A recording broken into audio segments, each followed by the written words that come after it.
What is going on, everybody? Welcome back to the channel. They have shown the first 35 minutes of Deadpool and Wolverine to a new audience, and we have a lot more details about what goes down in those first 35 minutes. In fact, some outlets did entire articles about what they saw when they were shown the footage of Deadpool and Wolverine. We will be talking about some spoilers, but I'll warn you before we actually dive into them for those who may not want to hear them. But without diving into spoilers, we still have a lot of great information, so let's go ahead and break it all down. And the best part about all of this is the people who have seen it, they're all saying that it's awesome. It's fantastic. It's an amazing movie based only on the first 35 minutes that they saw, and that the MCU is now back. No cap.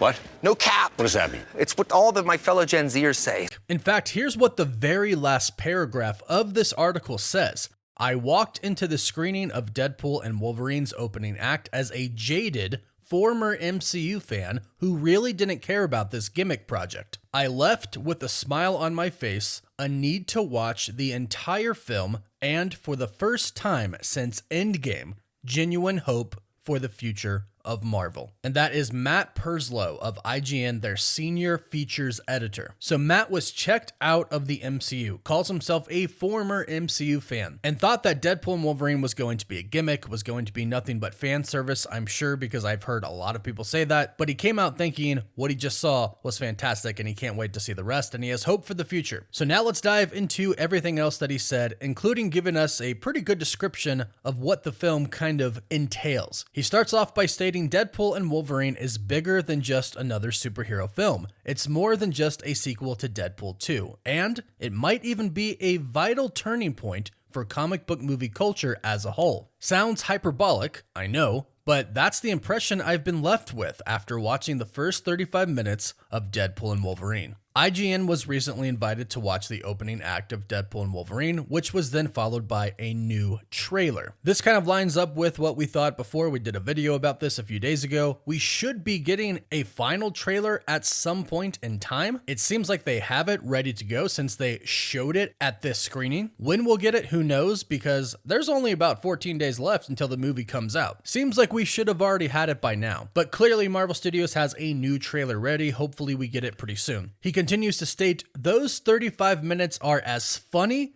crass, and violent as you'd expect of a Deadpool project, but beneath the gags is a weightier sense of purpose. Now, recently a lot of articles have come out and they have actually talked about how deep Deadpool and Wolverine is going to be. So this is backing that up. And it also kind of tells us why he doesn't think that it's a gimmick project, because it actually does have depth to it. He continues, Deadpool and Wolverine actively and directly recognizes that there's an ongoing conversation about the quality of the MCU right now. And while we don't know for sure until the full cut of the movie releases on July 26th, the fourth wall-breaking subtext seems to be a story that recognizes there's a lot of work to be done, and that the journey to reclaiming the MCU's former glory starts here. So there you have it, right there. Deadpool breaks the fourth wall, and he basically talks about how the MCU isn't what it used to be. Now, don't get me wrong, I've still enjoyed the MCU very much. However, I do fully admit that they have given us some very bad projects. I still love the MCU, and I still enjoy really most of it. However, I will say though, to me, I haven't really felt how I felt with Avengers Infinity War or Avengers Endgame, or really just that exciting feeling that you get when an Avengers movie comes out in general. I just really haven't felt like my excitement has been on that level in a very long time, but it is now with Deadpool and Wolverine. And it seems like that's for a very good reason, and it's very intentional. Deadpool and Wolverine specifically set out to increase the quality and standard of MCU projects from here on out. And they continuously, it sounds like, at least in the first 35 minutes, address the fact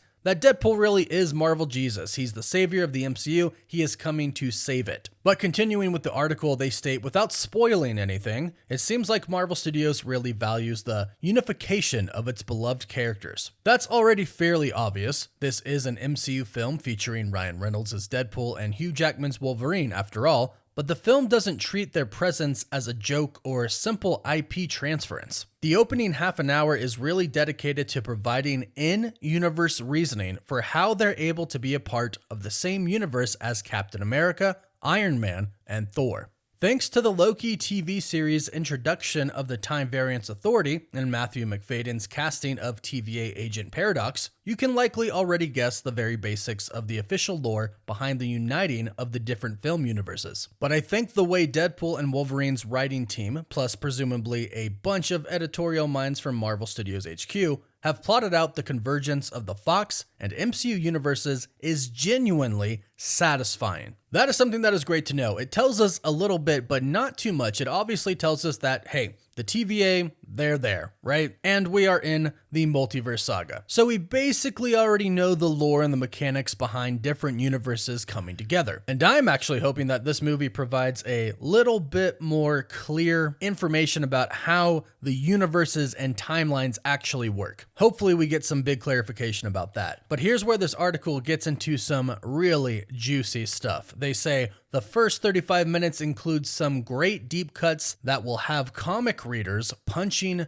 the air. The presence of the TVA means Deadpool and Wolverine gets to play around with variants. And it has as much fun, if not more, with the concept than Loki did. You won't get any clues here, but the first 35 minutes include some great deep cuts that will have comic readers punching the air. One in particular is something fans have been waiting years, no, decades, to see on screen. Now, since somebody has already leaked what has happened in the first 35 minutes, we know what this is, and this is your official spoiler warning if you don't want to know. We are talking about a fight right now. This is the Hulk versus Wolverine. The person who leaked what happened in the first 35 minutes already told us there is a Hulk versus Wolverine scene, and as we suspected from that trailer, people have not been waiting decades to see Wolverine fight Sabretooth. Don't get me wrong, it's super cool, but that's not really been on fans' minds since the first X-Men film. Since the first X-Men film came and we saw Wolverine live action and then we saw the Hulk's live action film, we have wanted a Hulk versus Wolverine. And comic book fans, that's what they want as well. Sure, there's a history of Sabretooth and Wolverine in the comics, but again, what have fans been waiting for? We've been waiting for the ultimate fight, Wolverine versus the Hulk. So that is what they are talking about here. We're finally getting that epic scene. That's probably one of the best leaks that we've heard so far about this film, is that we are finally getting that scene. But according to this same article by IGN,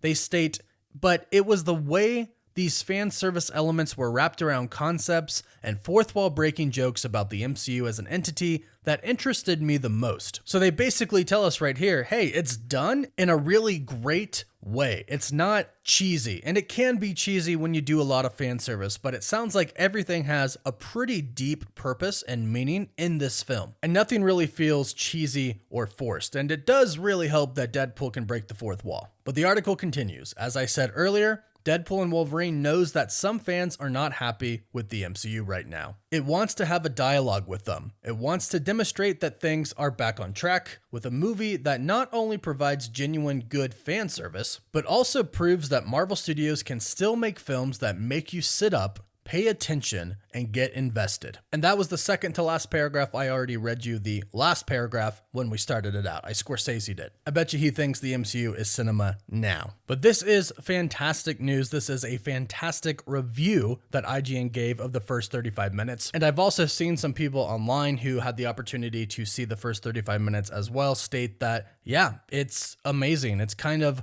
what you expect, but more. And this was a pretty in-depth review of the first 35 minutes. I'm glad that we got this because it really does give us perspective on how the movie is going to be. It is going to be deep. It is going to be violent, but there is going to be purpose behind every single thing that they do, including all of the variants and cameos that happen. And fortunately for us, none of it is going to feel cheesy. It's all going to feel just really great. And this is really giving a lot of people genuine hope for the future of Marvel Studios, and the excitement now is at an all-time high. We're only 2 weeks away, not much longer left to go. I'm super excited, but let me know how excited you are in the comments down below. Please don't forget to like this video and subscribe to the channel so you can stay up to date on Deadpool and Wolverine and, of course, the future of the MCU. You can find us on Apple Podcasts, Spotify, Instagram, Twitter, and Facebook. And as always, thank you all so much for watching. Woof woof.